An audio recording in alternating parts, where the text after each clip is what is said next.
Well, hello, everyone. Welcome back to another DPP series. My name is Ian Robinson. I'm going to be the host today. And with me, I have an amazing and super talented Deborah Wright. Deborah, do you want to say hi real quick? Hi, everybody.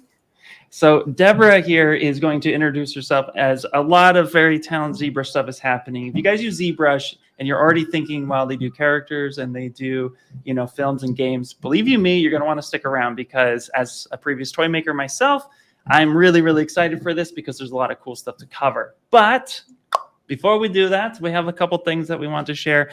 Of course, we got to cover all that nice stuff because everybody comes here and hangs out and does all the fun stuff. So real quick here, of course, we're here at Maxon. I'm going to be sharing a bunch of links in the chat. And, of course, you want to make sure that you are going to, right out the gate, we're going away. We're just giving stuff away. So boom, right there in the chat is going to be a way for you to get a free t-shirt. See? I'm already hooking you in real quickly. I'm just giving you something, and it's only been like 2 minutes. So make sure to go get your free t-shirt, of course, as always. But don't forget that we have the Maxon training team. All the stuff that we do here at Maxon is recorded. So if you're watching this live and you're interacting with your chats and questions, that's all good. But don't worry, because if you missed it and you're watching this right now on YouTube, it was recorded. So definitely check that out. And of course, too, we have our Maxon events where we always have upcoming events like today, hanging out with Deborah. And then Ellie and I are going to be doing a follow-up ZBrush the Substance Painter workflow, more specifically, kind of a follow-along, hint, hint, wink, wink. So you're going to want to check that out. And of course, other shows like VFX and Chill and some more fun stuff happening.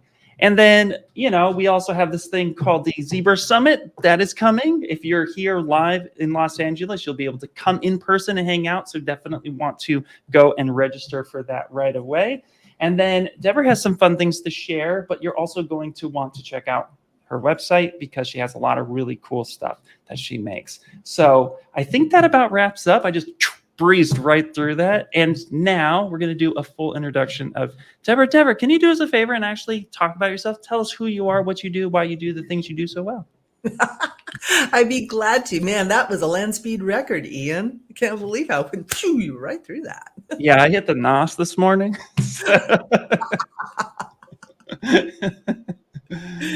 Making note to self.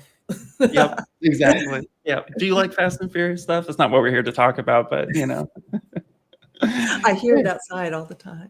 Oh, there you go. So Deborah, go ahead, introduce yourself. Who are you? My name is Deborah Wright, and I started out way back in the Stone Age as a practical sculptor. And I cut my teeth at a mannequin manufacturer in LA, down in Vernon, specifically, lovely downtown Vernon, across the river from the Farmer John processing plant. It was quite an exciting thing when the wind shifted. Anyway, wow. It's a very old mannequin manufacturer, but they had started blossoming and taking advantage of the themed entertainment world. And they started loading on sculptors, practical sculptors, using our hands, making a mess, using clay and foam, wax, that kind of stuff. And so we started doing projects for people like McDonald's and Toys R Us. And the one that I was brought on was for Caesar's Palace. So all of the theming, the big horses that are in the fountain in the front of Caesar's Palace, some pieces that are within Caesar's. I haven't been there a long time, so those may have been removed and rethemed. But that's where I started as an apprentice sculptor, helping the sculptors who created those large pieces. And at the time, we were sculpting in a foam called Green Death. That's what we called it. But it was very similar to the foam that you'll find in the floral arrangement. Oh, okay, so, nice. Very fluffy, very soft. You barely breathe on it, and it leaves a dent. Things have come a long way these days, and the foam that we sculpt in now is very different. Yeah, they've really improved it. Yeah, I'm experienced with 10-pound foam, 20-pound foam. Working in a prop house at one point in my life, I got to see a lot of that stuff and doing CNC work myself. Yeah, I'm very familiar with that type of material. And yeah, you're right. It's come quite some some distance now, I would say. Yeah, I became very, very affectionate with my mask, my little paper mask. You know, you got to protect yourself in all cases, Yeah. because this is all you got to be Yeah. a sculptor. You know, this is the best tool you got. So, moving forward, after about 3 years there, I kind of split off and did a little bit of work with the Sculpting Union. And I also found myself really drawn to maquettes and models, scale models specifically. I love doing scale models, you know, concepting, and also toys. And I didn't get to do as much toys as I wanted to do as a practical sculptor, but fortunately, as a digital sculptor, those skills really translate well because my brain is geared as a sculptor to take in account the process of manufacturing. And since I was raised as an apprentice baby sculptor in a factory, in all reality, I was also trained by an amazing manager who taught me to basically be a project manager. So each Oh, wow. sculptor, yeah, I know. She's a brilliant woman, at any rate. And she was also my very first sculpting teacher. That was the fun part, Oh, is that I that's walked in for the interview. She took one look at me. She goes, ah, little Debbie Wright. Nobody calls me Debbie, but she did hire me. She goes, and I asked her 3 months later, why'd you hire me? My portfolio didn't show anything of any substance as a 3D person. And she said, I trained you. I knew what you were capable of. So I hit the ground right, right. running and I never looked back. I loved sculpting from the moment I got dirty. It was just, Yeah. it's in my blood. At any See, rate, she see, that's taught something. what? Oh, sorry. I was just gonna say that's something that's like almost a little message in itself that we definitely want to like. I definitely wanted to lean into that a little bit too. You mentioned that like you didn't really think there was anything there, but yet they hired you, and Right. that's something that I feel that we always talk about all the time, which is keeping at it and just constantly putting your work out there because you never know what someone is looking for, right? And That is I so think that's true. such a cool. I think that's such a cool thing to have happened to you because it's like in your mind you're like, well, it's nowhere near as like crazy as this other thing that I think would be super amazing. And then yet somebody was like, you know what? I see potential there, and I see that there's something here. So just constantly putting yourself out there and constantly, trying something new and not being afraid to do that. I think that's a really great message and something that has happened to you directly. So I think that's really awesome. I really want to stress, say yes to things that scare you. This Yeah. scares me. This authentically scares me. But when Simon and you invited me to come on and share my experience in creating the Gaga scarred, gnarled tree, I was like, oh, that's terrifying. Yes, I want to do that. Yeah. Can you share some photos or share some fun little visuals? Okay, so sure. So the Gaga tree, when you all saw it, looked like this. Pump that up a little bit. That's There our we lady, go. our Lady Gaga. That's her Yeah. doing her thing. Let's see if I've got a couple more images to share. By the Uh, way, funny mm, enough, when I saw this performance and I was looking at this tree, when I go to these things, I'm always asking myself, if was that, I hope ZBrush was used at some point in time. I did the same thing at a Taylor Swift concert. I was like, man, I hope she used ZBrush or somebody used ZBrush. So the fact that I had this thought, it was like, man, I hope somebody used ZBrush. And then we get to meet each other and then talk. And I'm like, you freaking use ZBrush. It's awesome. Like, let's go. So I am like, the little kid in me is like super excited that that question has been answered for this show. And that's so awesome.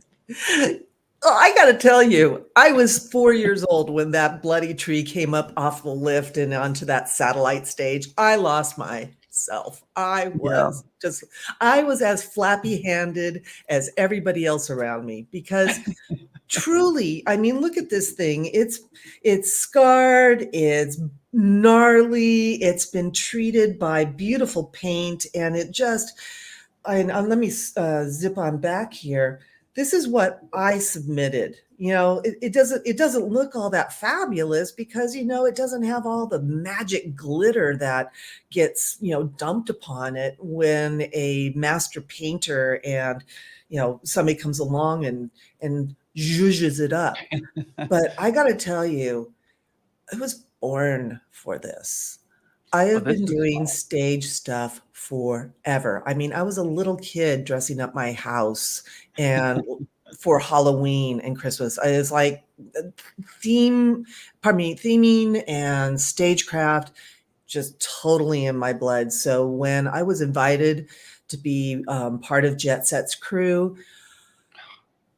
That's and awesome. the Gaga team was so generous with allowing me to contribute my Wow. experience. I mean, really, designers are not lauded enough. They usually are pretty much not recognized enough, in my opinion.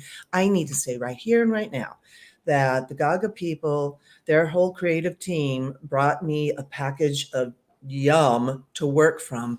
And then because I do know that this thing needs to be pulled apart every single night, disassembled and stuffed into a travel box, into a container or a airplane. They trusted me, and they really trusted me and allowed me to contribute in ways that is very rare, and I'm so grateful. It's been just an awesome ride with them. So thank you guys. I don't know if you're watching, but thank you so much. Yeah.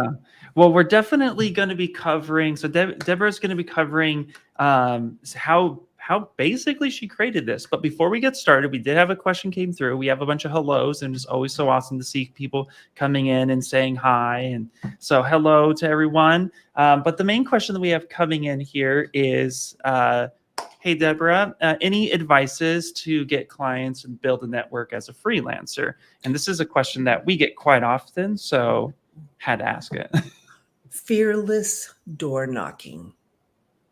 Yeah. Get used to having people say no. This is the nature of the business. It sounds really depressing, but you'll get a better sense of what your audience is. The more you get rejection, the yeses are going to lead you down to where your superpowers are. I really wanted to be part of the union, the 755, where you work on these big, massive things for movies. And honestly, that wasn't my superpower. Well, I Mhm. started getting hired to do maquettes, which are basically scale models. And that's where my the art directors who hired me could see that that's where my strengths were. But lean into the no. Say yes to anything that comes your way that you can do with integrity and know that you can accomplish. But also, please know that the no is not about you personally. It's Yeah. that for whatever purposes, for whatever reasons, whether they've already, they've got themselves some talent already, or they're just seeing that there's just not the right connection. Get used to hearing no, but knock on those doors and don't stop knocking, because one of the things that has served me well, and one of the best compliments my brother ever gave me was, Deborah, I have to admire your perseverance and your determination, and most importantly, your discipline. Those Yeah. three things have served me well. Keeping my derriere in a chair. There you go. Yep, exactly. Yep, 100%. No, I couldn't agree more. I would I say, hope that helps. I hope that helps you. And if you do have more questions, you can always reach out to me um, off this stream, and I'll be glad to talk more about my experience. Absolutely. So thank you for the question, because it's authentic and it can be scary out there, but oh yeah. you can do it. Yep. Perseverance. So we're going to be making some trees. And this will also be cool too, because I don't know if you quite realize this, but we're also going to, what you're going to be doing for like maquette and prop and set deck and design. I think too, some environment artists might take away some things today too, because we're making trees. Trees are environment, trees have anatomy. So I'm excited to see, how did you make this tree come to life? Well, first of all, let's back up just a little tiny bit and talk about the brief. I got a brief, and the brief was actually delivered to me verbally. Sometimes it's delivered to you as an email, or handed to you if you're in a team. But essentially, if you hear the word brief, it means these are your marching orders. This is what we want. And one of the most important things I did with my art director, Matthew, was sit down and we decoded the mood boards that were first sent to us. We were given and I wish I could show you these things, but because of proprietary information, I can't show you them. So use your imagination. Essentially, I was handed mood boards, and I looked at the mood boards and went over them with Matthew, and we determined the elements that were the most important, that jived the best with the words that they were using: tortured, beleaguered, dying. Like struggling were really important words. Scarred, weathered, worn, warty, like, almost like a zombie tree. So Yeah. these things were the important elements that they really wanted to convey, because um, they wanted to have the tree as if it were being pushed down and being just, brutalized. And I think the show really demonstrated that kind of brutalist kind of idea. Nice. So that was the first step, is a lot of talking, a lot of making sure that I'm understanding the sketches. And they were mostly sketches. There wasn't anything really super fleshed out. There was ideas, but they wanted to give us enough room in order to accommodate all the things that we needed to incorporate into this tree, which primarily, most importantly, was a piano. I think it was a Yamaha. Oh, Oh, sweet. I said, don't quote me on that. I don't remember. All I know is it was a big keyboard about 48 inches wide, and I needed to figure out how to get this thing into a tree and make it work. That's so awesome. Well, first off, yeah, I mean, I can relate to that so hard too, and I'm sure some other people in the chat as well can do so. Just because, yeah, that's super important to cover that aspect, and I'm so glad that you covered that brief, because I mean, essentially, that's your verbal napkin sketch. Yes, truly that is. And then so what we did then was started throwing around ideas. And like I said, the vision that Gaga's tree team had was really great, in that they guided me every time I presented something to them. They guided me even more laser focused. And then once we got the thing sculpted, then I went to town. But mostly I started out with an armature, like almost every other sculpture I've ever done in my life. And what I talk about an armature, I'm using a program called ZTree. And ZTree is a plugin that you can buy on ArtStation. And I want to make sure I get Ignacio Cabrera Pena's name correct. He had powerful tool, and he actually has a lot of great plugins for ZBrush. Highly recommend scampering on over there. Go grab yourself a little ZTree and say hey to Ignacio for me, because he changed my life. Trees have certain rhythms. Trees have certain natures to them. So Ignacio makes it easy for us. And essentially, that was my first place to start. And I think my biggest concern with this project was to get the piano supported in a way that it looked natural to live within the tree. That was my biggest challenge, and it did come to fruition. I'm very happy that it turned out the way it did. The other thing that we were also working on was this. Can you see that? We're gonna put it up right now. That Yeah, is that's so that is cool. her bench. See right here? Yeah. That was the other part that we needed to accommodate. So we had this piano bench that needed to live within like a human body that related to the tree. So that was heck of a lot of fun to do. And that has nothing to do with Z-Tree, but I did have to talk about it.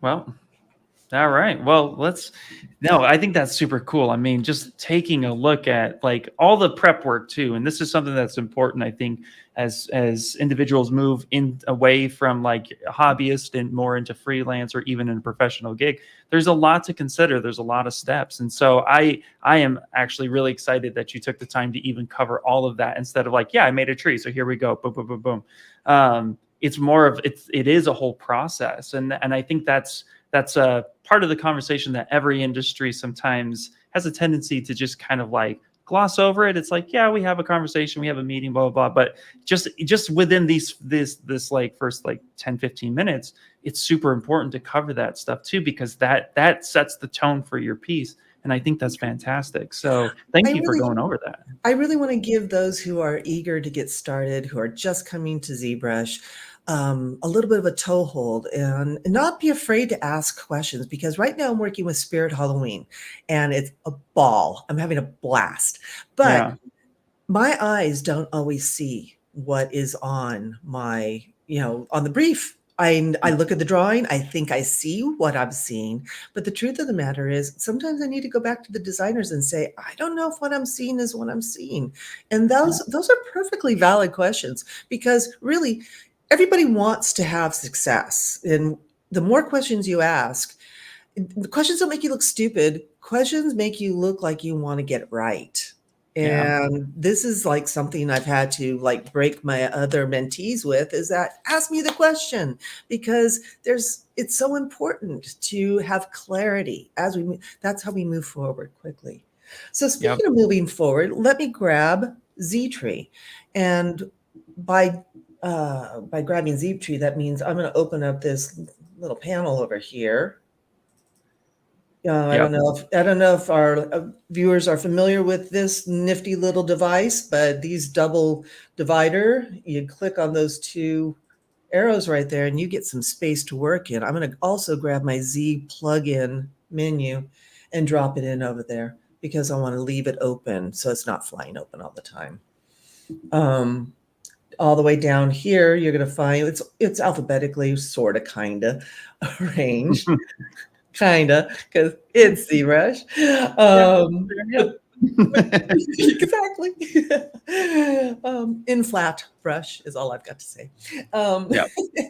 So we have the Z-Tree plugin all ready to go here, and you got lots of juicy things to do here. But let's just show what you can do with one button of Z-Tree. I just love this. This kills me every time.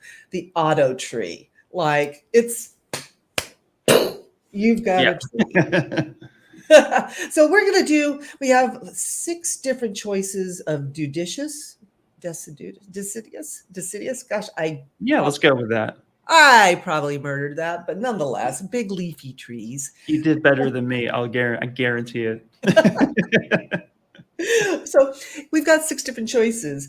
Let's just push this big old button and see what happens. Yeah.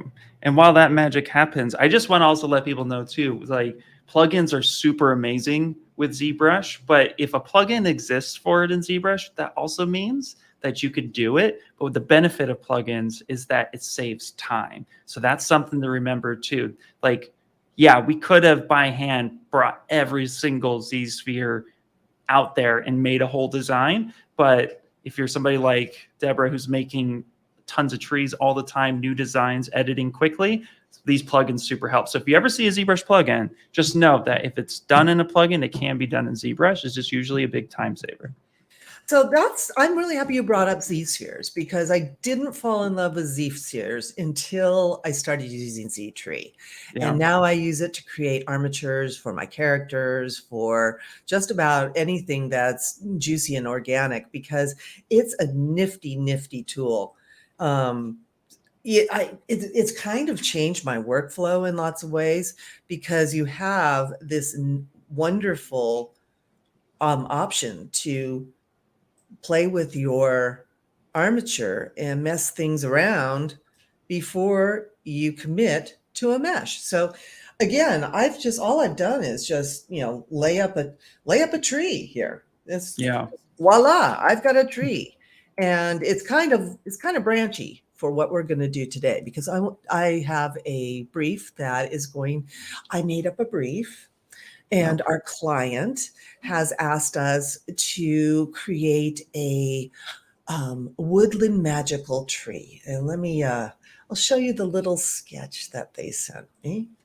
Okay, cool. We do have a question that I thought would be a really fun to ask as well. Okay. And I'll preface with any type of education in almost any field, I think would definitely benefit your anyone's artwork. But the question is, would an architecture degree help in the industry that you're currently in? So if you had some sort of architectural background, would you find that helpful? So because I work in theater and I do a lot of themed work, having the fundamental foundation of knowing how to create space and also the illusion of space, as architects are magnificently skilled at, yes, the answer is absolutely resounding yes.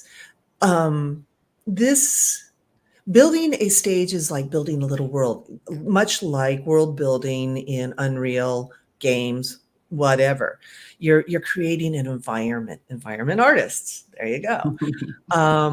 I'm just one part of a very, very big team. There are people who are creating flats. There's people who are doing drapery. There are people who are doing things called greensmen, who come in and they literally staple leaves onto trees that we've sculpted by hand, in foam for whatever. Yeah.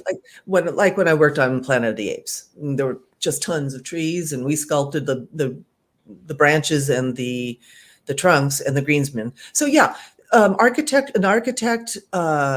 background is, it couldn't hurt. Is all I can Yeah. say. Yep, I agree. I agree. I tell people that I spent the first half of my career in aerospace as a CNC lathe mill operator, programmer, etc.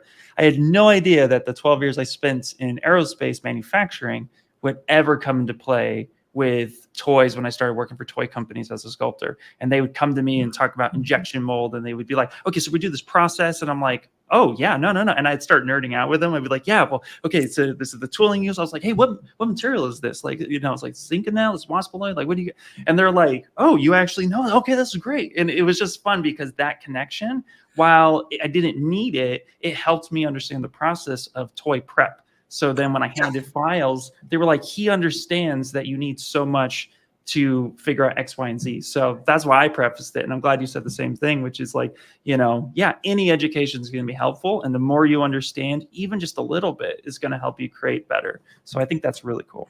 Yeah, the files that I make, I need to keep in mind that the way it's going to be produced in the factory, is it going to be, what's the draft? What's the pull? How's the tool going to come out of the mold?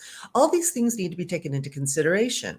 And in this application, the brief, we've got a tree and it's got leaves and it's got a trunk, and it looks really like, how the heck are we going to print this thing? Well, the first part of these demystify sessions are simply going to be exploratory. And sometimes you are hired just to do exploratory work to see how much is this going to cost for us to produce this thing in our factories. So they will hire you. You'll create a tool, and you may never see that thing produced, but it's given them an idea of what they can and they cannot do. So our goal, by the end of our next session, which will be next Monday, is to have a tree that looks something like this to present to our client. But today, I want to show you how to work with Z-Tree a little bit. And most specifically, how to embrace the wiggly bits of Z-Tree's, I'll call them idiosyncratic behaviors. So, like I said, voila, we have a tree, not the tree that we're going to use, but I also wanted to show you the mono tree. They call it a mono tree. It's really a pine tree, which I find amazing. It's like, yeah, just call it a coniferous tree, but okay. But look at that. Look at all that. That would take me hours to do, hours just, Yeah. to get that, well, maybe not hours and hours, but long enough that having Z-Tree cuts down my time and makes my life a heck of a lot easier. So let's call up another tool. I want to make sure that it's in Polymesh 3D. Looks like we are already there. The first thing I want you to look at is come on down here to, oh, sorry, we're going to start. So just starting creates your, what do you call it, your trunk. And we've got 20 segments. So that means that there's going to be 20 segments from bottom to top. And we've got a little bit of variation of 10. So it's just going to have a little bit of wiggle, a little bit of natural wiggle in our branch. Voila, there it is. So exciting. Oh my gosh. Unbelievable. Ship it. Yep. It's good. We're done. Thank you for stopping by. We'll see you later. Okay. No. This doubles as a wand too, by the way, just saying. I see Yes. Oh, yes. So now that would be our next project. Wand finished. So if that's too many segments for you and you're not so happy with it being so tall, I want to show this to you right now so that you don't forget it, because it took me a long time to figure this out. Holding down Alt, you're going to click your top Z-sphere. And the reason you're going to click that top Z-sphere is that, where it originates from, it does not want to let go of that link.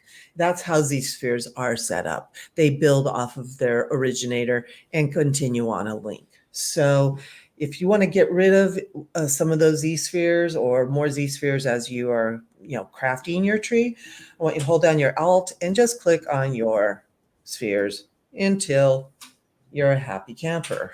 And yep. You can also press hold Alt and delete any ones in the middle you don't want either too. Yeah, that's kind of exciting. Yeah. See. But I want as much tree as I can eat. And in that light, I'm going to shift over, and we're now in WER, which is move, scale, rotate. The reason that I want to be in that is I want to start right over here where it says branch start. We don't want any branches below this Z-sphere. I want them all to generate up from that point. So I'm going to actually choose just maybe a little bit higher and see if that, and it may work, may not, because it does need a certain amount of Z-spheres to generate the amount of segments that I've got chosen. In fact, I think I've got too many branches. I think I'm going to bring my branches from 10 down to about, I'm going to go to 6 for giggles. And I'm going to start my branch here. You need to click that. And then we come on up here to this big button, and we're going to try out and see how this looks. We're going to grow some branches. Not very exciting. I don't know. That was pretty quick. That would have taken me like it would have taken me a few minutes. You got it in a few seconds. I'll take it. Yeah, that would have taken me a half an hour to fiddle around with that. Just to see what, just building it would have taken that much time. It is nice that I have the opportunity to once again hit start. I've got my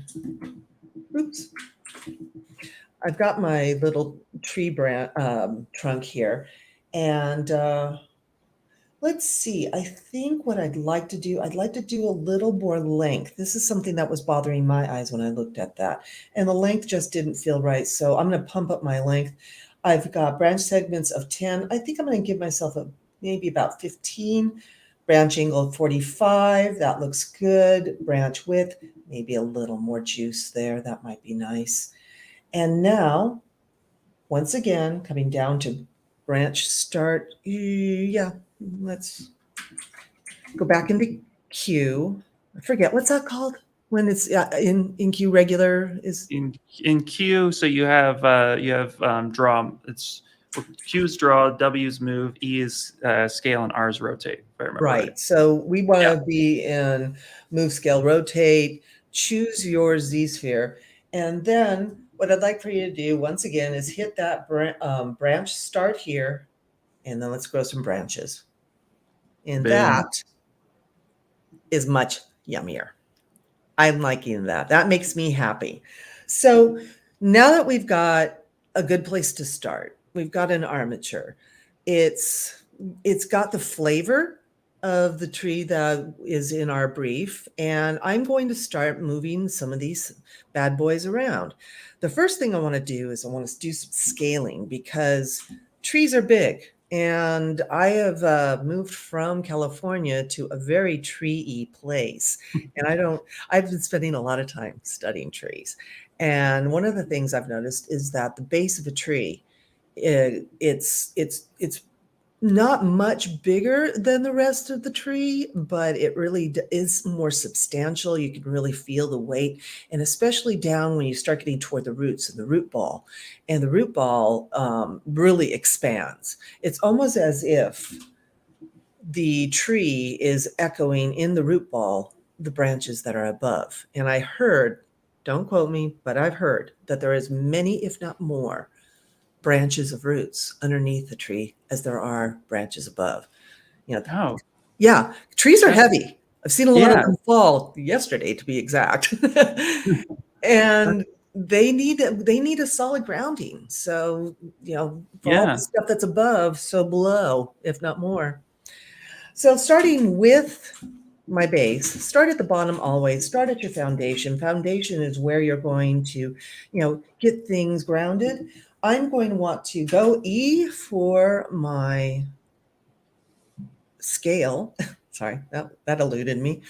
And drawing up, pulling down. Pulling down on your Z sphere is going to make your Z sphere bigger. I'm going to come on out here. If I choose to use what I call the accordion, let's see, do it here. I'm going to scale up the whole bloody tree. Yep. So that's a pretty nifty thing to do is that, I do know I absolutely want my Z sphere to scale up. I need that. I need the girth. I need that strength. So I'm going to give myself a little more strength in the base of that tree. Also, because I want it to look like it's living in the ground, I am going to give it some more Z spheres at the base. Turn this upside down. Let me get rid of that floor so you can see what I'm doing and out of perspective. Do you typically work in orthographic, or do you work in perspective, or do you switch back and forth? Working in perspective is cute and it's pretty, but for my purposes, when I am working, I want to make sure, especially doing toys, I really want my orthos on so I can really sight down things and make sure that lines are clean and I'm not being misled by any kind of perspective whatsoever. So I do usually, I'm going to say 80% of the time, 90% of the time, sometimes I'm working in ortho. I rarely step out of orthographic, and the only time I do use a perspective at all is to do rendering, which is not my superpower, but I'm learning. Thank you very much, Ian and Ellie, for your demystifies. All I can say for that. You're absolutely welcome. It makes a big difference for those of us who are render challenged. So adding more of these Z spheres on the bottom, I'm just gonna juice it up just a little bit, maybe a couple more in this one. And then using W, pulling it out. This is so sexy. Adding a few more to this big boy. Move back over to my move option. While you're drawing out these spheres, I have a tree question for you that I think you actually might know, because I heard this and I leaned into it thinking it was truth. So you have to help me out, okay, Deborah? Is it true that like the leaf, if like the leaf of the tree, the vines in the leaf itself is the exact same shape as the tree branch from itself. Like the tree's branches, and then the way the branch is off, and the shape of the leaf's vine, it's all like the same. You could tell what tree it came from based on the design of the. Is this true? Am I making sense? I don't know. We're gonna have to figure this out. Okay, we're gonna find this out by the time we meet next week, and we're gonna have an answer. Okay. Oh, by the way, for the person who asked me, what are the things that I would best suggest? Get comfortable saying, I don't know, because that leaves room for you to say, but I'm going to find out and I'll have an answer for you. Absolutely. You can't know everything. You just can't. You just can't. So give yourself a break. You don't need to be perfect. You don't need to know everything. Say, I don't know, and see how wonderful things come up for you. Because truly it's liberating to say, I don't know. It makes your life infinitely easier. So look at that. Just with a little bit of yapping and a little bit of nudging, I was able to create our little tree. Now, whoa, hey, look at all that disappear. Look at that. That looks icky. And it will be if you leave it. Because what's happening is you're having meshes insert into each other. And when we create a mesh for this, ultimately, what's going to happen is that's not going to look nifty or fabulous in any way, shape, or form. In fact, your mesh is going to be all broken up and yucky. So make sure, you take some time to groom your armature here. And I'm thinking that's looking like the angle they asked for. Nice. We had a question come in yes. that I'll read out loud and answer at the same time, unless you do this as well. So feel free to jump in, of course. But the question is, can you generate cards out of the branches? Is there a way to structure the branches in a hierarchical fashion? And see how I butchered that word, hierarchical. Actually, no, you got it right. And I don't know is that answer. Yeah. I don't have that answer, and I need to look into that because Ignacio is a powerhouse brainiac when it comes to creating really useful tools for ZBrush, especially what do you call them? Plugins. I'm going to ask him that question directly, and I'm going to try to have an answer for you next week. And I hope you will come back so I can answer that question. Well, I definitely have a solution for that person. Already. Cool. I do have a solution, which is with Z-spheres, you can generate a really clean topology. And then from there, you can actually utilize nanomesh to then pull off of those faces and create cards from that way. You can also build your own custom Z-spheres, which a lot of people don't know. And you can use any 3D primitive shape. So in theory, I have not tried this, but I would implore you to try. You could, in theory, create Z-spheres that would have nice flat surfaces that then you can utilize for cards later. So there are ways to go about it and approaches. And this is something that I tell a lot of people who are new to ZBrush or been using ZBrush for a while, but they're trying to grow their knowledge, which is don't think of one feature as an end-all be-all. Think of ZBrush as a system that works off of each other. So one feature can be mixed with another feature, which can be mixed with another to get you unique results. So anytime you're looking at, or you're asking yourself like, man, is this something that could be done in ZBrush? The answer most likely will be yes, but it's not necessarily a one-stop solution. It's more of like, okay, start with this. Now think of this feature in combination with that. And as soon as you do that, then you'll actually start getting a lot more your world of ZBrush will open up. So in something like this, if I wanted a bunch of leaves to populate around this tree really quickly, I would duplicate the tree, make sure it's ZBrush with a nice clean mesh. Then I would make the leaves with little branch offs as a nano mesh, and then I would toggle out where I want those to be specifically. So, and then of course too, with nanomesh, you have a bunch of abilities to like auto-populate, to randomize the look and feel of how everything branches off. There's so much to do. And I just like, there you go. There's a dump of information. So the answer is yes, you could absolutely set yourself up for success in conjunction with Z-spheres, nanomesh, and some other methods.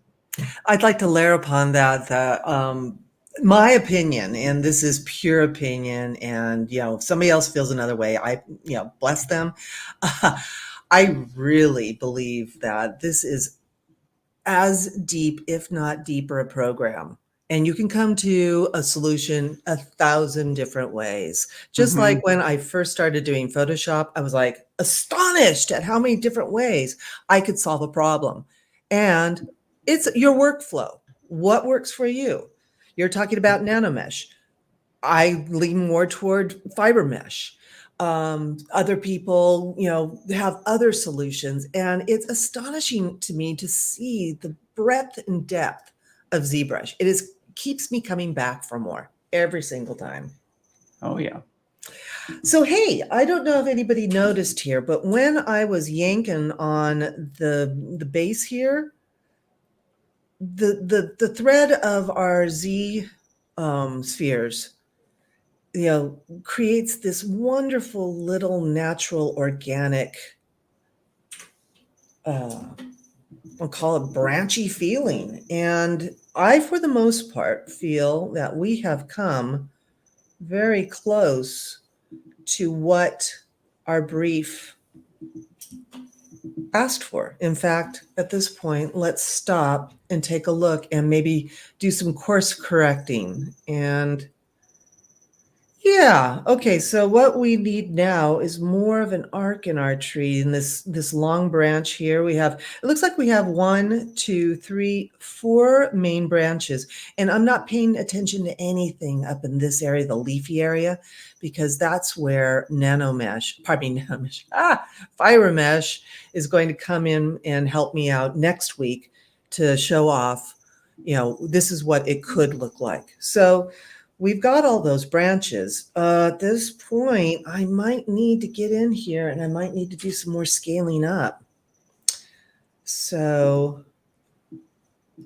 hit up my tree a little bit, but really our branches need to be scaling up. Come on. Work with me, baby. Thank you. And I want to get some juice into these, I call them elbows. And the reason I want more strength there, because when we pull out the mesh, I want that mesh to be juicy and almost ready to go.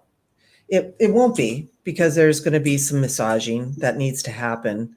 But you know what? If we can get halfway there here and still have the non-destructive ability to mess about with the Z spheres, because that's what's so cool, is that I'm able to do some really fast movements and not be too destructive to what I've already created. Yeah, that's what's super cool. It's a really nice rigging system, that's built within ZBrush. It's such a unique animal.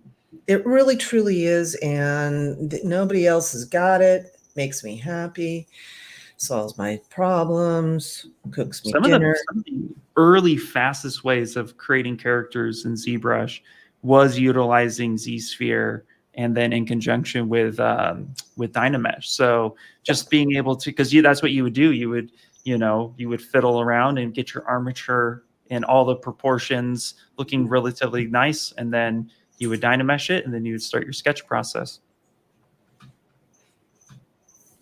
We do have a cool question coming in. Yes. Which is, would adding your reference pic in the background of your viewport help? Is that something that you tend to do? Or would you kind of just keep it off on the side and let your creativity flow? Sometimes I will pull in a reference and I will have it underneath and use see-through so that I can sculpt right on top of it, so that I can be absolute. Like I recently did a magnifying glass. Pretty much nothing but hard modeling. There was a little bit of, gooey organic bits to it, but having my reference right underneath and using this see-through is very helpful for me. And I use it mostly as a guide. When I'm doing something like this, I like to play. I'll be honest. And I like looking at the picture. And usually I have my references all in front of me here. I have a monitor right in front of me. I have my I use a Huion. So would love to have a Cintiq, but today I use a Huion for today. But all my work is here, all my references in front of me. And because I was trained as a sculptor to look at a picture, look at a model, I tend to look at things and go. Yeah. That's my method. That's my, I know a lot of people have their reference on the side hovering over their workspace. It's all preferential, really, truly it is. But for Yeah. me, for hard modeling, I use the see-through option, which, it makes my life a heck of a lot easier. That's so cool. So we have just a few minutes left. We're working about like 8 minutes left, but so far, I mean, come on, you've created a really beautiful tree in like record time. So let me show you the last little bit. Oh, let me Go, let go, me go. close let me close this little bit out. So good enough for today. What we did covered a lot of ground. Thank you, Ian. Now I want you to scroll down here to the bottom of ZTree, and I want you to hit Mesh. You've got a Make United and Make Adaptive. We're going to do both just for giggles so you can see the difference. Now remember, you got to make sure, take a look, no intersecting meshes, looking good. We've got our root ball. Let's make unified. Boom. And over here, it is. We got our skin. Ready? Yeah. Now we're ready to rock. We are Love ready it. to rock and roll. We've got a tree. It's there. And we did this within about a half an hour. So as you get better at working with ZTree, you can fly with this. You can populate a whole darn forest, little glade. So make adaptive. It's not as sexy. It's not Yep. as juicy, but it's a cleaner mesh. It's a much cleaner mesh. Let me shift over into poly mesh. And you've got, so you're going to see the poly groups, and that's indicative of where your Z-spheres were. They leave a little trail of poly meshes behind them. So that, my friends, is that. You now have a mesh, and you are now ready to start having fun and making this into a tree now that you've got your armature, and voila. Thank you very much. Yeah. No, that's super awesome. And also too, I'm just gonna say it. This, if you've watched this all the way through, all of you can make trees now. And that's everybody's homework. You didn't think you were having homework, but you have homework. You should go make a tree. So whether you play with Z-spheres, whether you get Z-tree, doesn't matter. You all should go make a tree. I'm going to make a tree. I'm going to post it. I'm going to tag you, Deborah. I'm going to make a tree and do it. Please. I will And do please. this. And if you're on Instagram, I'm DeborahWright.art. And please follow me and please tag me so I can come see the things that you make. I'm excited to share this because it has made a difference in my workflow. And I would love to answer any more questions that we didn't cover here in this forum today. I'm available to you. Reach out, give me a holla. Absolutely. Well, you're going to be back next week as well. So we're going to cover more really cool, fun stuff. We're going to go beyond this. So this is part one Yes. of about 4 parts. So don't worry. By the end of this, it's going to be an amazing thing, and then everybody's going to be going through and doing stuff. And this is already looking super cool. And I'll have to say, with the Z Sphere, it looks super organic and just natural. And honestly, it's super beautiful. So thank you so much, Deborah. This has been so much fun already, and I'm super excited to see you next week as well. So tune in for that. And of course, too, let me just do a quick little closeout one more time here. I'm just going to come on in and make sure to share a few things. So let me get that all nice and situated. Boop, boop, boop, boop, boop. But of course, too, thank you guys so much for being a part of the community as always. So I hit you within the first 30 seconds of this stream, but if you're just coming in, go grab that free t-shirt, go get it. It's going to be super awesome and it's going to fit well. And then you can join us all here as well. And then, of course, too, we have Max on Training. Again, if you missed this, if you're coming in right now and you're like, ugh, It's gone. That's it. It's done. No, it's not. It'll be recorded and it's up here on all of our channels. So you can check it out on the ZBrush channels as well as the Maxon channels. And then, of course, too, we have more events coming up, of course, for everything. We have Ask the Trainer with Ellie and I. We're doing a recap. If you missed all of last month, first off, where were you? You should have been here hanging out with us because we did Adobe Substance Painter ZBrush workflows between the two. So definitely we're going to do a follow along, myself and Ellie. It's going to be fun and it might go a little long.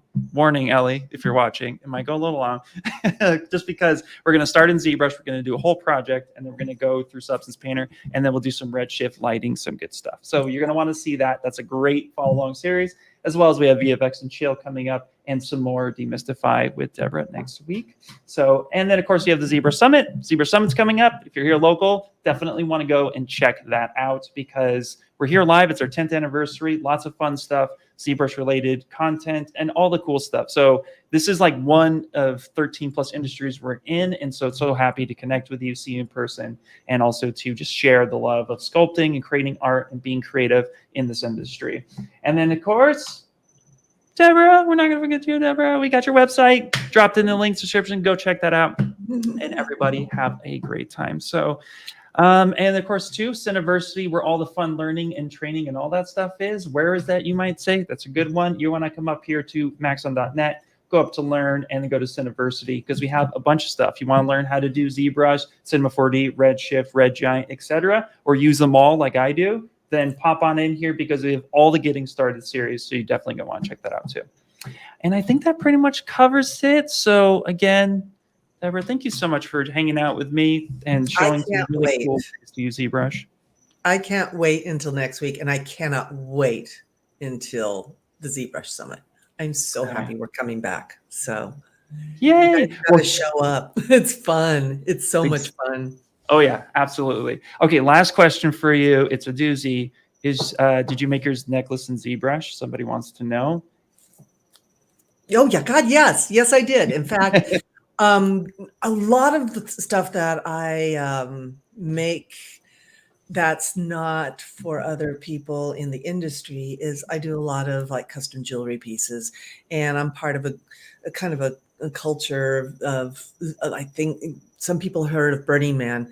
Well, a lot of camps like to have their very own giveaways. So yeah. I do a lot of necklaces, bracelets, rings, stuff like that for them. So yes, this is for my friend Silver, and he commissioned me. So yes, I did make it. Thank you for asking.